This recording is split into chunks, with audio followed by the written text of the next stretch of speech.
comment dire que la justice elle est large. Nous sommes ce pays-là où on a presque 50 départements et dans chaque département il y a au moins un tribunal. Des justiciables ñu ngi dem ci tribunaux yi ñu ngi leen di jox ay décisions de justice. Il arrive que des fois des gens gagnent devant l'État. Il arrive que des fois des gens gagnent devant l'État. Il arrive que tey jii nii xoolal ñi nga xam ne FONGIP lañ doon liggéeyee te ñoom waa Jobaay gi ba ñu egsee bañ leen dàqee ba ñu demee tribunal da leen a jox dëgg ci kaw seen directrice bu fa nekkoon. Donc maintenant globalement peut-on réduire le fonctionnement de la justice au cas qui concerne les personnes célèbres et les acteurs politiques? Moi je dis non. Moi j'ai toujours refusé qu'on dise que la justice dañ ko war a réduire à ces cas-là. C'est vrai que nag cas signalés yooyu nag ils ont un traitement atypique. On est d'accord. On est tout à fait d'accord parce que tey jii nii mënoo ma ne pôle financier la première personne qui a été interpellée dans le cadre de ce qu'on appelle la reddition des comptes et qui s'appelle Daha Diallo. Il est en prison depuis lors tey def ça fait presque 1 an et demi kenn déglu ko ba tey audition 18 mois mu ngi tëdd tey jii pavillon spécial Daha Diallo mu ngi foofu tëdd di xaar mënoo ma ne tey jii nii Maodo Malick Mbaye dañ ko woo plainte ko te plainte boo xam ne son successeur moo ko def sur la base d'un rapport qui n'a pas été contradictoire nga mën ko tëj mu bëgg a def juróom-ñetti weer ci kaso bi mais quelque part comme je dis Maodo Malick Mbaye donne raison à Madiambal bi daw il donne raison à Moussa Bocar Thiam de ne pas venir parce que les cas signalés traitement bu mu am traitement boo xam ne dafay tey xel mënoo ma ne comme ni ko ministre bi waxee Samba dafa jàppale Paate pour ñu dem sàcc ay nag ñu ne Paate moom mu prouvé ni sàccul nag yi ñu ne Samba toogal xaar yow dañu lay tëj ci kaso bi loolu mënul nekk. Tu ne peux pas me dire que Tahirou on l'accuse d'avoir fracassé le trésor pour génne xaalis déjà tu vas t'interroger lu tax bañ koy jàppale ñu waa trésor parce que Tahirou fayul boppam trésor yow nga xam ne yow xam nga luy finance publique xam nga ni Tahirou mënul fay boppam ana ñu ko fay. kenn musulee naa jàpp léegi nag moom mu ñëw prouver ni lu ñu koy toppee dara amu si ñu ne celui qui est complice yow toogal donc mu ngi noonu tu vas continuer à l'infini sur des cas yoo xam ne effectivement leur traitement dafay wone ni ben oui on vous donne 2 milliards 500 millions pour nga jënd ay masques. oui vous avez dépassé 2 milliards 500 millions. fournisseurs yi ñëw confirmé par les fournisseurs. fournisseurs yi ñëw ñëpp ñu ne fournisseurs yëpp ñëw ñu ne ñu ngi nii fay leen ñu Khadim Ba qui est malade. Tu vas parler de Khadim Ba koo xam ne kii nii yow tu n'as pas fait de déclaration en douane tu n'as pas fait de dédouanement ni rien tu es poursuivi pour fraude douanière tu es poursuivi avec une banque la banque a été blanchie te xaalis bi ci banque boobu la doon jaar yow tu es toujours en prison. Et il est malade. Voilà parce que moom ak Coris Bank lañ toppandoo woon on a donné non-lieu à Coris Bank. Et pourtant ils jugent ko def. Oui, mais est-ce que là c'est le parquet qui est en cause ou c'est l'administration judiciaire de manière globale, le fonctionnement de la justice de manière globale qui est en cause? Moi, je vais dire il y a un fonctionnement global. Xam nga lu tax le parquet mooy sunu problème mais le fonctionnement global mooy sunu beneen problème xam nga nu mu nekkee sunu problème il y a des juges d'instruction yoo xam ne boo xoolee seen ay réquisitoires sonnuñu ci. C'est-à-dire que mooy seen ordonnance yi plutôt seen ordonnance yi ñuy yóbbu pour ay ordonnance de renvoi ils ne reprennent que le réquisitoire du procureur teg ko foofu jéemuñu sax déglu xool nit ki lu mu wax ak yooyu noonu y a des juges yoo xam ne ils veulent plaire loolu yëpp am na fi. ils veulent plaire wala seen carrière la ñuy jéem a sauvegarder. mais ils veulent plaire pour leur carrière. Voilà. Y a des juges qui veulent plaire pour leur carrière ndaxte tey jii nii.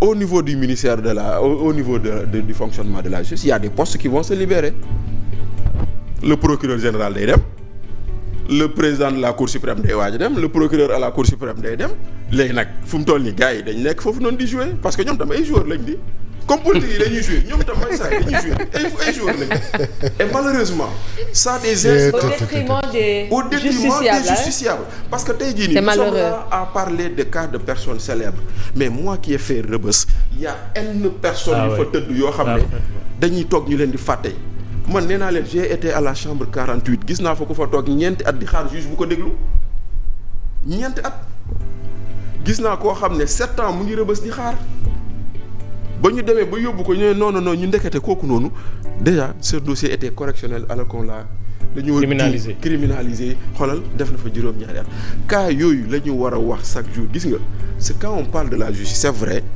on a quand même une régression des libertés avec ces gens-là ndaxte ñi ñoom yaa rafet sax dañ la siy tëj procureur moom dafa jaakaar ni moom il faut toujours qu'il plaise aux gens là ku jóg mu jàpp te puis jàpp benn côté la féete tamit ñu fi saaga suñu président kenn jàpp leen. voilà ñu fi saaga suñu président dañ leen utal ay kayitu dof pour mën leen a extraire de la ñu bañ leen a ñu bañ déclaré na ni doful de. voilà léegi nag nee na dofu ma nañ ma jëli fii. c'est vrai que nag dañ ko yóbbu ci barabu dof yi mu ne leen génne leen ma fa jot jegewu ma dof xaw ma lu ma fa yóbbu génne leen ma.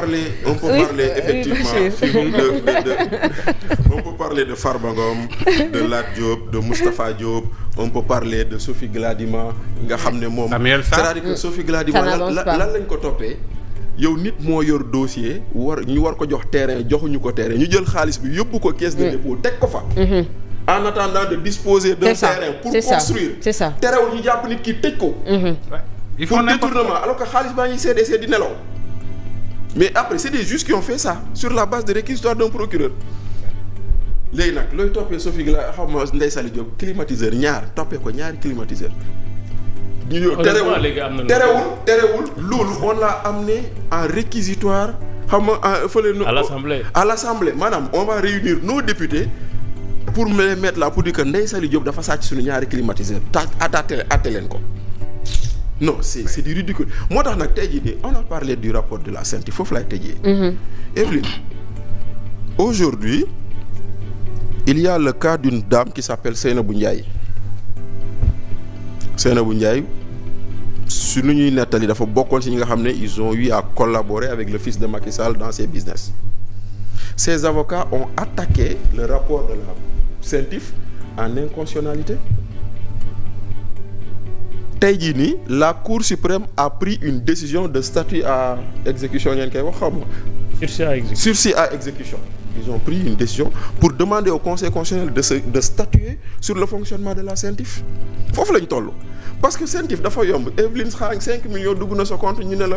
foo ko jëlee kaay dem. man daal bëgguma ko ma transféré man daal wax naa ko ñëpp ku may jox xaalis daal man ma ko nokkoonte billet man bu kenn moo gën a wóor de. mais justement je peux pas foofu lañ toll malheureusement lu tax. c'est plus sûr bu ma kenn envoyé nañ ma jox rek. parce que lu tax malheureusement on a mis en place un instrument boo xam ne.